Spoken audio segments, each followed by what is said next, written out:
Muy bien.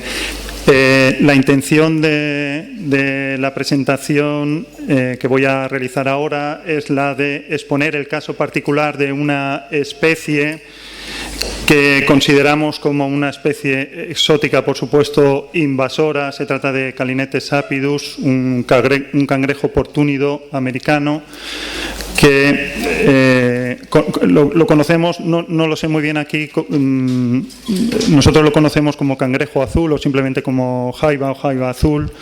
Es una especie invasora que está provocando daños severos en los ecosistemas mediterráneos.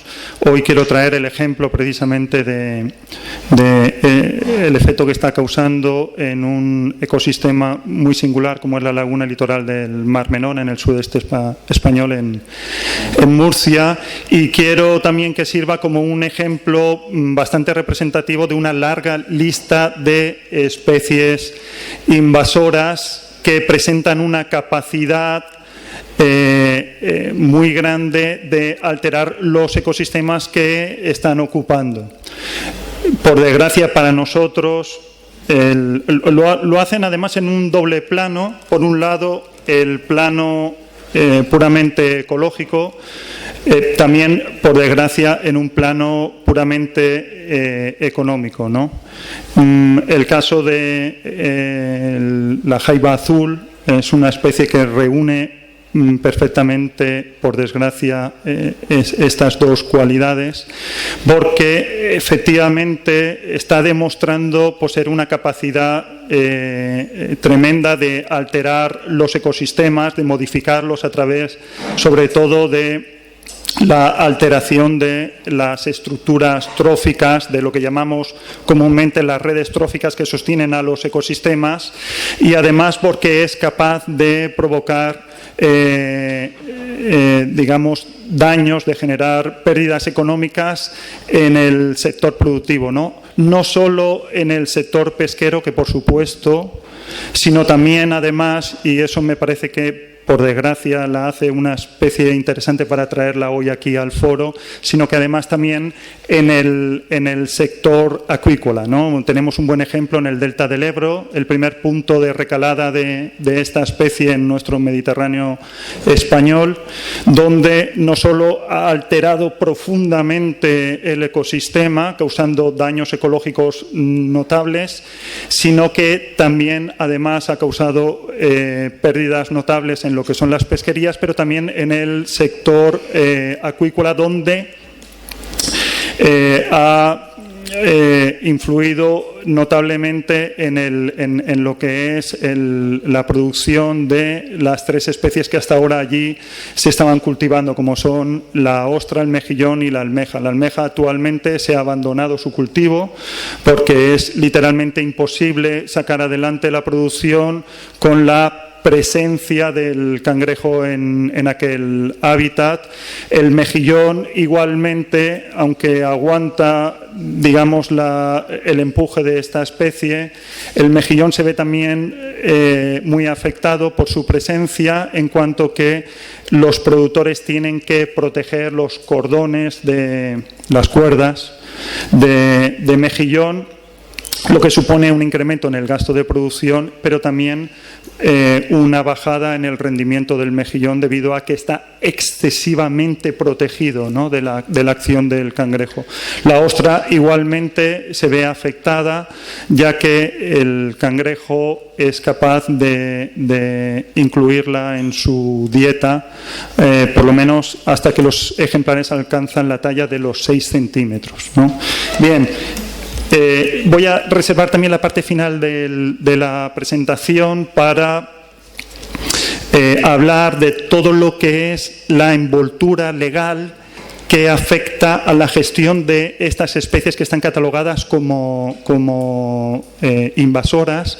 Es un tema muy complejo, es realmente complicado, polémico, y me temo que tal como está diseñada la ley fundamental, que es la 42/2007 del 13 de diciembre, que se conoce como la Ley de Patrimonio Natural, supongo que habréis oído hablar de ella, y que es la que dedica un capítulo entero, el capítulo 3, a la gestión de este tipo de especies catalogadas como invasoras. Bien, esta propia ley, tal como está diseñada, y luego lo vamos a comentar brevemente, produce una serie de charcos tremendos en los que los gestores medioambientales, los gestores ecosistémicos no tienen más remedio que meterse, y de los que realmente es difícil salir. Pero antes de entrar en este tema de la discusión del entorno legal que envuelve a la gestión de estas especies, vamos a ver la particularidad de este caso, de esta especie del cangrejo azul,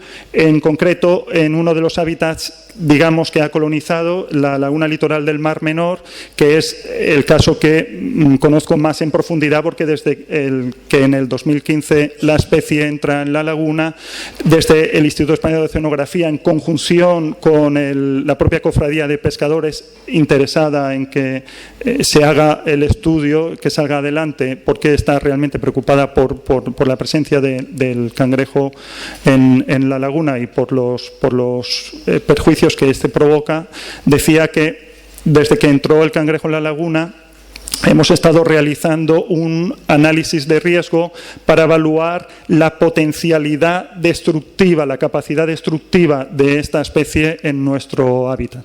Vamos ya a presentar el marco geográfico. He hablado de la laguna litoral del Mar Menor. Es una laguna hipersalina que se sitúa en el sureste español, un poco en vuestras antípodas, no solo geográficas, sino también climáticas. Tiene una extensión de 135 kilómetros cuadrados, lo que la convierte en la laguna litoral más importante del litoral español, también una de las más importantes de todo el Mediterráneo, ¿no? Con una altísima singularidad y un elevado valor ecológico que la ha dotado de diferentes figuras de protección, por desgracia muchas veces puro papel mojado, ¿no? Simplemente las comento rápido porque creo que me he alargado un poquito en la introducción. A nivel internacional, las figuras de humedal Ramsar, CEPID, LIC, CEPA, a nivel regional también parques regionales que son el equivalente a lo que son vuestros parques naturales, ¿no? Como son las Salinas de San Pedro o el paisaje protegido de las islas y espacios del Mar Menor. En fin, todo esto para decir que es una laguna con un elevado valor ecológico, que se ve amenazada por la presencia del cangrejo azul y que es necesario proteger y gestionar adecuadamente. Bien, solo señalar la presencia también de una especie que aporta también valor ecológico a la laguna, es el caballito de mar de hocico largo, Hippocampus gutulatus, que yo creo que también tenéis vosotros en vuestras aguas, en vuestras rías. Es una especie probablemente la más damnificada de todas las que poblan el ecosistema lagunar por la presencia del cangrejo azul, porque no tiene el caballito prácticamente no tiene defensa alguna que presentar ante el cangrejo, que lo ha incluido como parte de su dieta, ¿no? Depredándola. Esto lo está convirtiendo en una especie realmente vulnerable. Bien, centrándonos ya en la especie, decir que, lo he comentado ya antes, que se trata de una especie americana, es un portúnido, es decir, un cangrejo con una capacidad grande para la natación. Su hábitat natural son las costas de atlánticas americanas, fundamentalmente los hábitats originales son las aguas caribeñas, el Golfo de México, las costas norteamericanas siempre atlánticas, también las costas brasileñas, ¿no? Ni que decir tiene que esta especie en su hábitat se comporta con toda normalidad, está perfectamente integrada, es una especie valorada porque tiene un valor comercial interesante, es lógicamente aprovechada comercialmente y su captura está perfectamente regulada.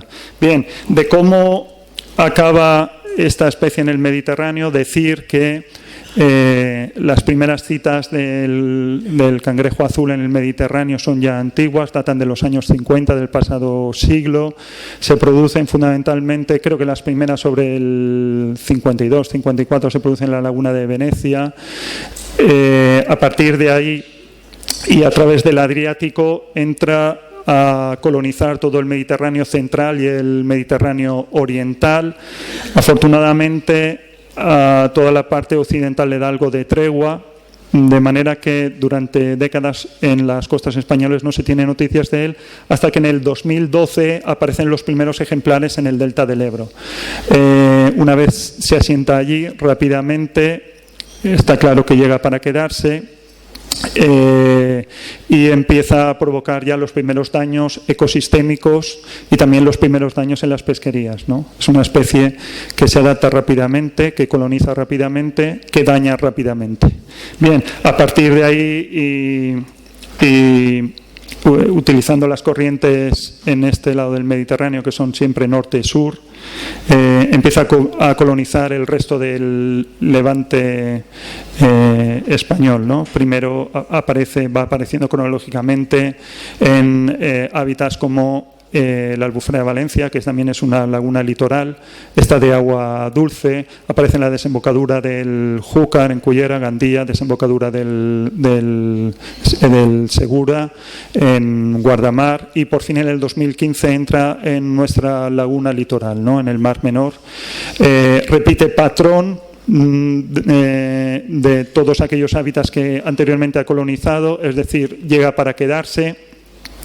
Empieza a crecer rápidamente, luego veremos las tendencias, y empieza ya desde el principio a generar daños en el ecosistema a través de sus redes tróficas, de su estructura trófica, y también perjuicios en las pesquerías. Aquí en el Mar Menor no hay marisqueo, no hay tampoco acuicultura, pero sí hay una pesquería artesanal muy importante, muy arraigada culturalmente, que enseguida empieza a notar, digamos, los perjuicios de la presencia del cangrejo en las aguas. Bien, no se queda en la laguna, lógicamente, sigue colonizando el resto de la costa, va bajando toda la zona de Alborán, penetra en los ríos andaluces a través de sus desembocaduras y acaba por colonizar todo el Mediterráneo, ¿no? Acerca de vuestras aguas, de vuestras rías, yo no tengo noticias, no creo que las haya, de presencia del cangrejo en las rías gallegas.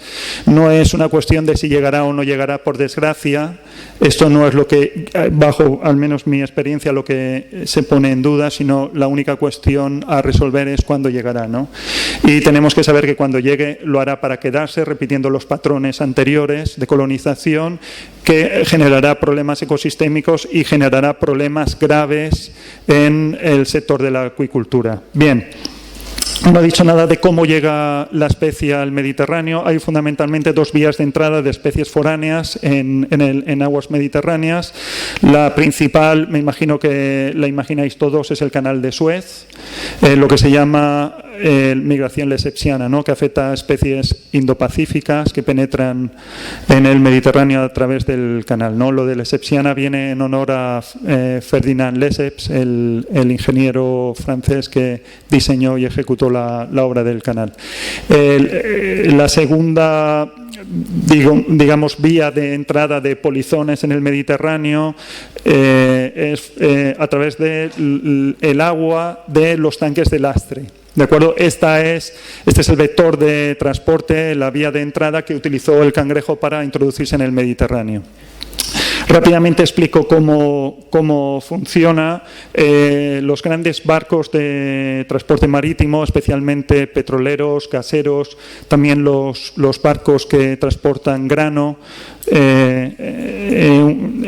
necesitan por diseño navegar con una serie de lastre que les da estabilidad. Cuando la carga cuando las bodegas de carga están llenas con la carga, lógicamente la propia carga es la que hace esa función, ¿no? Pero cuando viajan de vacío necesitan llenar con agua marina, lógicamente, unos tanques de lastre que entonces realizan esa función. Estos tanques tal como se ve, por cierto, en la fotografía, una vez el barco arriba a puerto, esto era digamos una práctica habitual, ahora con el convenio Marco ha ido cambiando, ¿no? Pero una vez llega a puerto y una vez va a tomar carga o en las inmediaciones del puerto libera bombeando este agua, ¿no? Este agua es el vector de entrada de estas especies. Es un problema que aparentemente podría ser baladí, pero en realidad es un problema ecológico de primer orden. De hecho, ha promovido un convenio internacional, que es el convenio Marpol, que adopta una serie de medidas para minimizar estos daños, pero también es un problema sanitario de primer orden, porque en estos tanques de lastre no solo viajan especies animales y vegetales que luego nos dan problemas colonizando hábitats que no les corresponden, sino que también viajan los patógenos, ¿no? Bien, dejamos ya esto. Antes he hablado del estudio de análisis de riesgo en la laguna litoral que hemos llevado a cabo desde que en el 2015 la especie entra en la laguna. Bien, este análisis de riesgo está dirigido lógicamente a estudiar la potencialidad del riesgo de una nueva especie en un hábitat que le es ajeno, ¿no? Nosotros lo hemos realizado basándonos fundamentalmente en tres aspectos, tres líneas de trabajo. La primera de ellas, lógicamente, es la ecología trófica. Para una especie como Calinectes, como el cangrejo azul, que es capaz de alterar el ecosistema, sobre todo a través de la alteración de su estructura trófica, de su red trófica, lógicamente este es el aspecto vital, más importante, más básico a estudiar a la hora de valorar cuál es el daño que puede ejercer en un ecosistema, ¿no? Hay tres vías. Miguel, ¿cómo vamos de tiempo? Perdona. Bien. Vale, hay tres vías fundamentales de acción, digamos, de acción en lo que es la red trófica cuando una especie nueva penetra en una estructura trófica nueva, ¿no? La primera de ellas es la más básica, es absolutamente evidente, se nos ocurriría a todos, y es, digamos, el efecto directo y obvio que ejerce la especie nueva, la especie invasora, sobre aquellas especies que pasan a formar parte de su dieta. Lógicamente, aquellas especies que forman parte de las preferencias dietarias de una especie invasora son aquellas que, en primer lugar y de forma más directa, sufren la presión que ejerce esa nueva especie en el ecosistema. Esto es obvio. Hay un segundo mecanismo, menos obvio, pero también muy sencillo de entender, que tiene que ver con un fenómeno que conocemos como solapamiento de nicho trófico. Es decir, cuando dos especies, una nueva, normalmente mucho más competitiva que el resto, y una especie autóctona, compiten por, digamos, los mismos recursos tróficos, es lógico que la especie más competitiva, que suele ser habitualmente la especie invasora, que suelen tener esas cualidades, presiona desplazando a las especies autóctonas que están compitiendo por los mismos recursos. Esto también se entiende fácilmente. Es el caso, por ejemplo, de nuestro cangrejo autóctono, el cangrejo verde, Carcinus estuari, que se ve, digamos, presionado por el cangrejo azul en las dos vías que he mencionado. La primera de ellas porque forma parte de sus preferencias dietarias, forma parte de su menú, por explicarlo de una manera sencilla, y también porque en gran parte solapan sus preferencias dietarias, lo que les lleva a competir por los mismos recursos y lógicamente sale perdiendo ante una especie mucho más competitiva que ella, ¿no? El tercer mecanismo en realidad es una expansión de este segundo caso y trasciende lo puramente ecológico para entrar ya en lo económico, ¿no?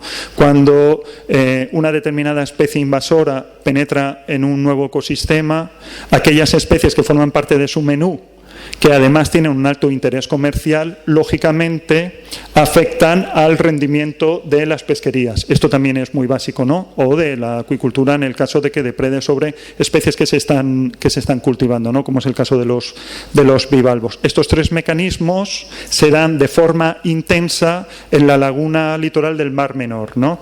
Si pasamos a hablar de Bueno, aquí tenemos unos resultados básicos en un diagrama muy sencillito, diagrama de barras muy sencillito de las preferencias tróficas, de la estrategia trófica del Calinectes en la laguna, que no tiene nada que ver con lo que se puede encontrar fuera de nuestro hábitat, ¿no?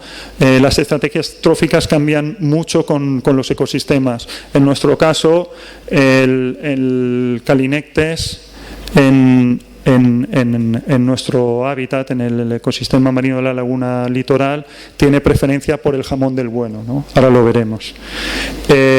Bueno, aquí lo único que se separa por 3 rangos de tallas. Vemos que en el primer caso, lo que se correspondería con los reclutas, bichos de menos de 6 centímetros, la preferencia dietaria se basa fundamentalmente en los peracáridos, que son pequeños crustáceos del tipo de fundamentalmente isópodos y anfípodos, ¿no? También de otros cangrejos, ¿no? Luego hay un rango intermedio que podríamos llamar de preadultos, que en realidad es una transición hacia la estrategia trófica que cambia notablemente en el caso de los adultos, ¿no? Los peracáridos, en este caso, que es el color este amarillito, dejan de tener presencia y una parte importantísima de la dieta está a cargo de los decápodos de tipo natantia, ¿no? Ahora veremos qué especies. También peces teleósteos, entre ellos, por desgracia, el caballito de mar y los bivalvos, ¿de acuerdo? Vamos a personalizar en las especies.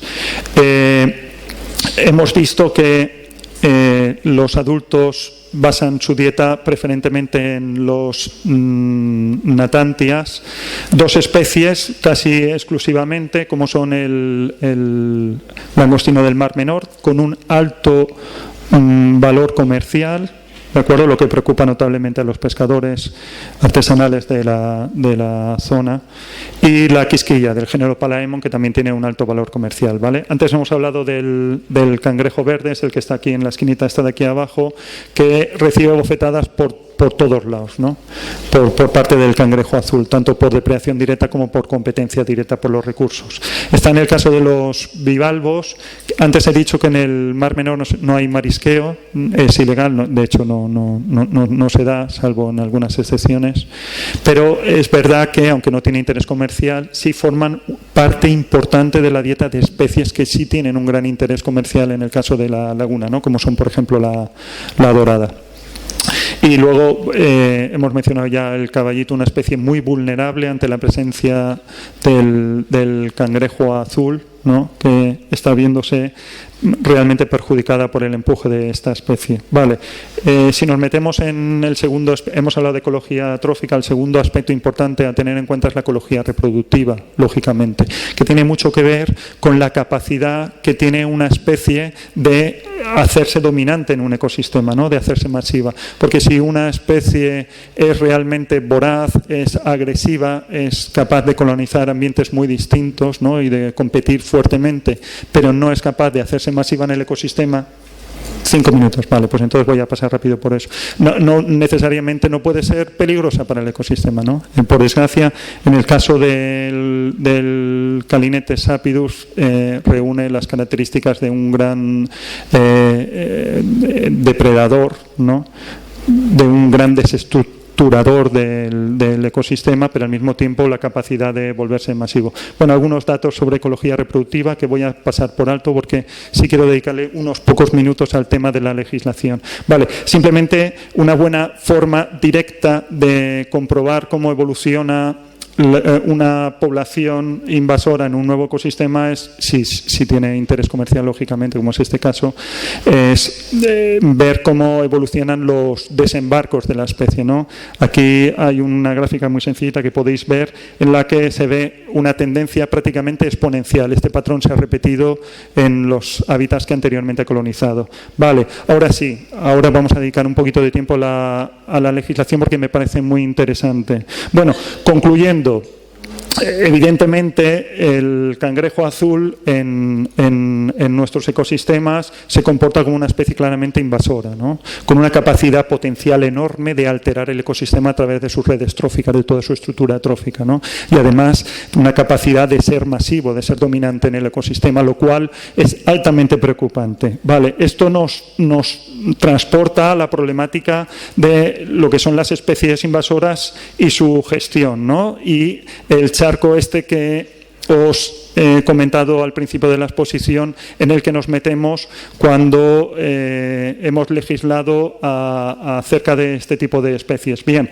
rápidamente he comentado antes la ley 42/2007 del 13 de diciembre, que conocemos como Ley de Patrimonio Natural. Esta ley ya os he dicho que dedica un capítulo entero, el capítulo 3, a la gestión de este tipo de especies catalogadas como invasoras, y en ellas, me voy a poner las gafas porque si no, no veo un carajo.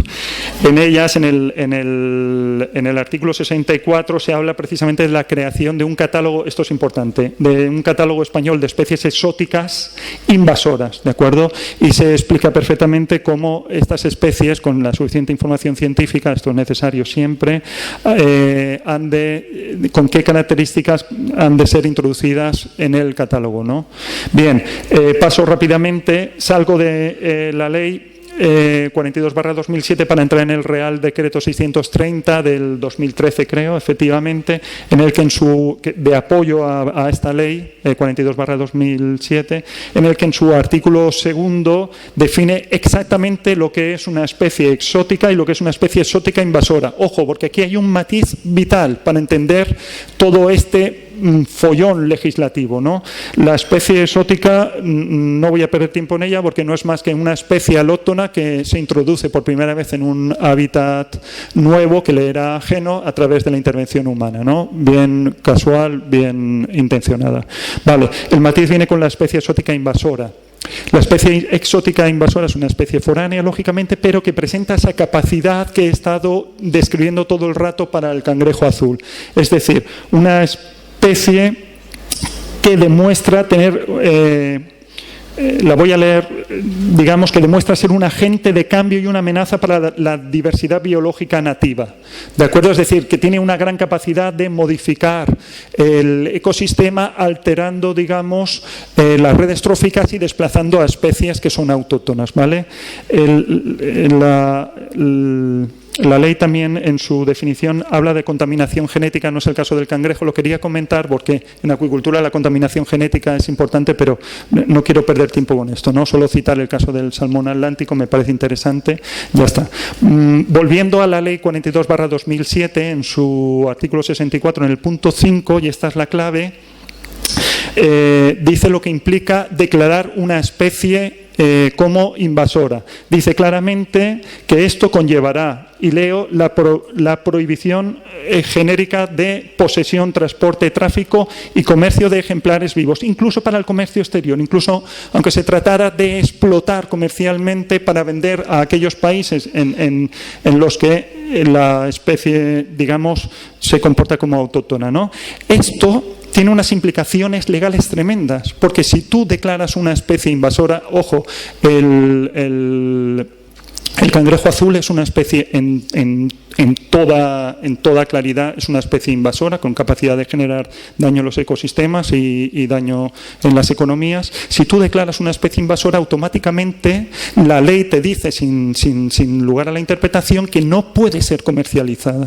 Es decir, estamos retirando la única herramienta real de gestión de poblaciones invasoras con las que contamos, que es su explotación comercial, ¿vale? Esto es un charco tremendo, ¿no? Bien intencionado por la ley, pero es un charco tremendo.